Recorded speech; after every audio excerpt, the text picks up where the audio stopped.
I just, had something happen a little bit. Wasn't feeling probably 100%, so just trying to make sure I was right. All right, where are you going? Good. Yeah, felt good coming out. What did you get hurt on the sack? Was it? Yeah, just kind of landed a little bit awkward. How you So, feeling right now? feel good right now. What kind of changed there in the fourth quarter? Y'all were doing pretty well. All of a sudden, they got those stops. What do you feel like? Well, we still kind of went down and got the touchdown in the fourth quarter, but they had 2 stops come up late. You put yourself in 3rd and longs, and 1 or 2 plays don't kind of hit like they did early, and you don't convert a 3rd down, and that's how it goes. I think the drives that we were scoring well on, there was some conversions big time that we had, but the drive that we did score in the fourth quarter, we were kind of just rolling through a little bit. You got to expect at some point they're going to come up and play it tough, and you're going to have to make some plays, and we just weren't able to do it. Jamar said that there was a couple times during the game that you guys should have closed it out. What do you think prevented you guys from doing that?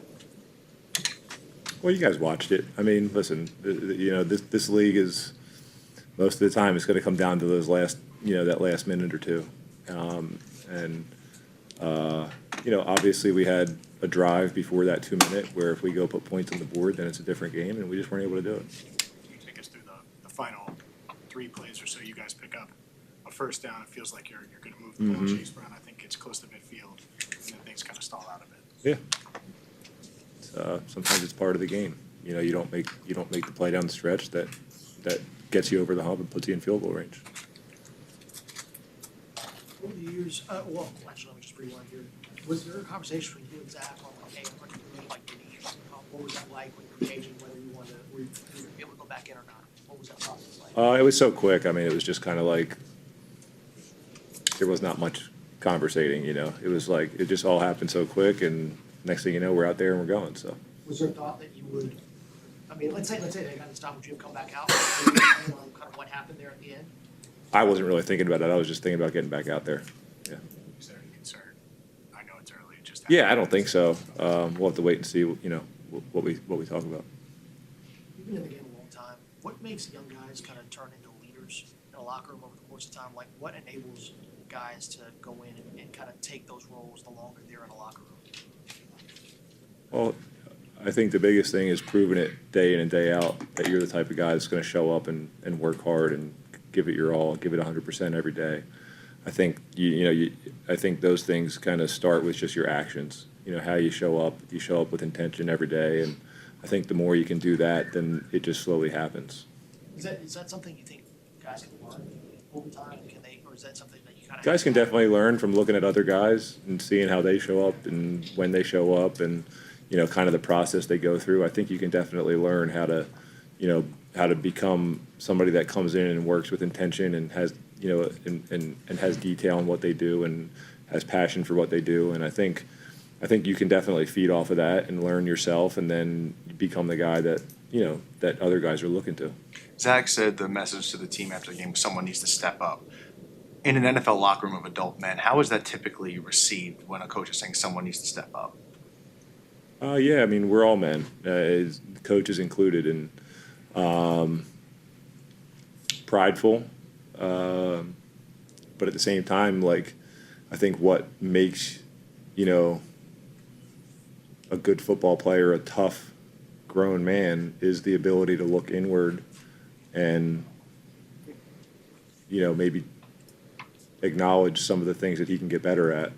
So I think that's where it starts in a good locker room, is when you get that message from your coach, you take it to heart because you have pride in what you do, and you look at yourself and how you can improve and how you can take that next step and help everybody around you do the same thing. Y'all were in some big plays in the run game. What enabled y'all to really find that success that hadn't been there? Yeah, I think the fact that we were able to start well in the passing game, and then they got to worry about that. It opens up a little bit inside, and then you got to give credit to the offensive line and the running backs just for kind of doing their thing. That last series, I guess Jamal was saying the last couple of plays, they were just doubling them, right? Yeah. We were trying to get a double move on them one time, just because sometimes when they come and double you, they got one guy outside, one guy comes inside, he gets a little low, and maybe you can kind of get over the top. But I think we expect that a little bit. you know that they're going to have to do something like that.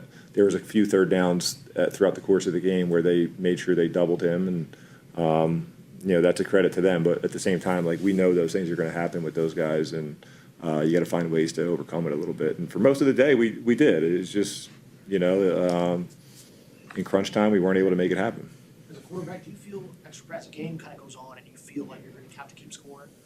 Does that feel added pressure as the game goes on? That for y'all going to run execute? What's that like? I think if you let it, then you can. But ultimately, you just got to focus on your process and going out there and executing. And I think when you can take your mind off of being a fan on the sideline, or like putting yourself in that mode of watching the game, just wanting your team to win, then you can focus on your job at hand and give yourself the best chance of success. I think when you kind of remove yourself and you become that fan and you just want to win, and that's when you can get caught up in all the wrong things and feel the pressure more than you want to, and then you're not going to play the way you want to. So it's such a tough thing because we all want to win the football game. But during those 60 minutes, you really have to remove yourself from those thoughts, from having those thoughts, and just kind of try to stay even and go out there and play the play. That being said, do you feel like y'all maybe put off the gas in the fourth quarter? Did you sense that? I don't think so. No, I really don't think so. I mean, we went down and scored, and then they scored, and we got the ball, and our mindset was go down and score again, and we didn't. I mean, I don't think there was any stepping off the gas. I really don't. Maybe we just didn't execute. I would assume we just didn't execute as well as maybe we wanted to on those last 6, 7, 8 plays. I think that's the only time. Offensively, you guys got going for most of the game, but is there one or two plays for you personally that stand out, like you wish you could have back? Especially maybe in the fourth quarter when things kind of started to go. I'd have to look at the film late. I'm trying to think. There was definitely a play early on. I threw an incompletion to Jamar on my right side, going the same way we were going in the fourth quarter. So I think that was probably the first quarter, and I was a little bit ahead of him on a one-on-one route that he had backside, and I probably could have waited a little bit longer, and maybe we would have had a big play out of it, and instead we ended up punting. I think that was one play I can think of. So you played on plenty of teams where probably defenses have carried offenses, offenses have carried defenses for stretches. How do you keep it from devolving into we're doing our part and they're not doing theirs? I think that slips into people's heads, like it's hard not to. And I think it more slips into the side's heads who feels like they're not necessarily, living up to their standard. But this is a team sport, and we're all in this together. It's not offense, defense, special teams. I mean, at the end of they're out there doing their job, but we are one. We feel this as one. So I think it's hard to maybe not be in your head when maybe you're that side of the ball for a given stretch. But man, I always try to tell people, I'm so consumed with doing my job, and everybody should be so consumed with doing their job that they're not worried about what other guys are doing and how guys, to put the blinders on and go do your job. And I think when everybody can do that, that's when you get out of those things. There's no judging, your brothers for not playing up to their expectations. Their support and trying to give those guys confidence, because that's what it is a lot of times. You need to play this game with confidence, and if you lose a little bit of that because you think your brothers are kind of looking at you like, oh, come on, can't you just do this? That's not a good feeling to have, and hopefully we can all get across that that's not how we should be feeling towards our teammates.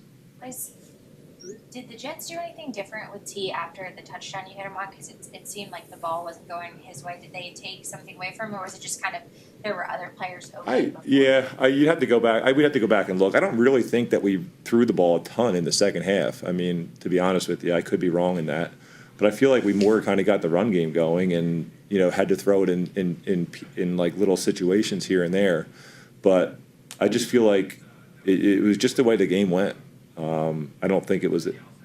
Obviously, they're going to do things to double those guys at times, but overall, I don't think it was like this vastly different plan. I think that's the only time he gets sacked, I guess, was Mm-hmm. all day. Was there anything about that play that seemed like it was the guy came from the other side. It looked like it was a little weird. It was the last play on the second to last drive, basically? Yes, yeah, the one where you get. I know, I'm blanking on exactly what happened there, so, sorry. Yep.